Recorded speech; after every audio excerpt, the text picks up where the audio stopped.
This is their statement to NewsNation just this evening. As of right now, nothing is being ruled out as a motive. Unfortunately, we are still awaiting some evidence to be returned, so we're not able to dispel anything at this point either. Nothing ruled out, nothing dispelled. Time to bring in Judge Peter Lichtman, who spent years on the bench in Los Angeles in both municipal and superior courts. Judge, thank you for being on. I am so flummoxed by this, but as you know from your years in a courtroom, when you have video surveillance that shows someone, I will say allegedly, shooting another man, it's not a whodunit. It's a whydunit. And in this case, the why is so perplexing. The men had lunch at 3. All reports said they were getting on fine. And then at lunch at noon, and then this at 3. Do you suspect that there's something on the phones that could actually reduce a first-degree murder charge to something like second-degree heat of passion? Yeah, that's a problem for me as a former sitting judge to answer. You know, there's going to be discussions, obviously, with the district attorney or the charging attorney at this point in time to discuss what the charges are going to be, what the mitigating factors might be.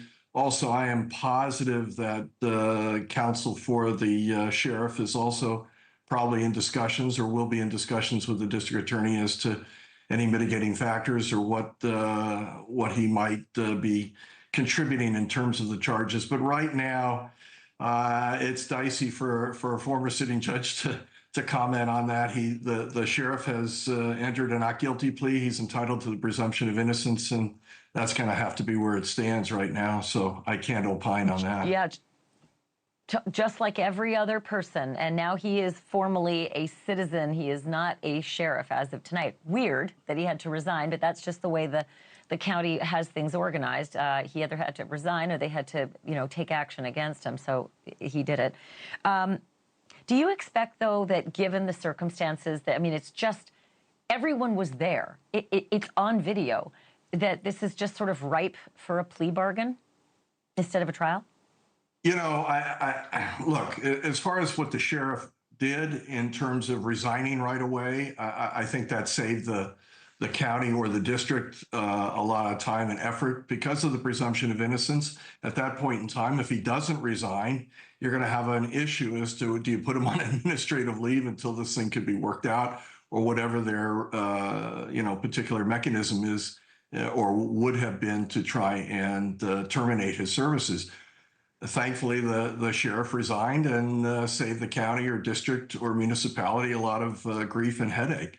But yeah, it's going to be, I think you phrased it correctly, it's not going to be a whodunit, it's going to be a whydunit, and I think that has to work itself out through the process.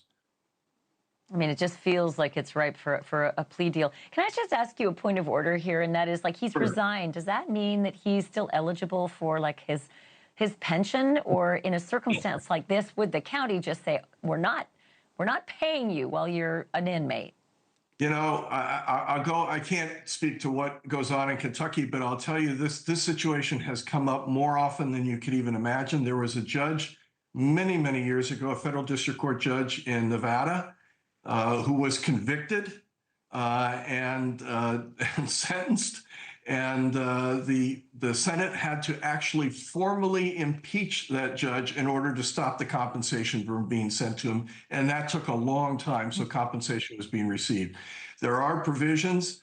It's interesting that if you resign before a conviction or something like that, depending on the county or municipality, it could still protect his pension. So obviously something, motivated him to resign immediately.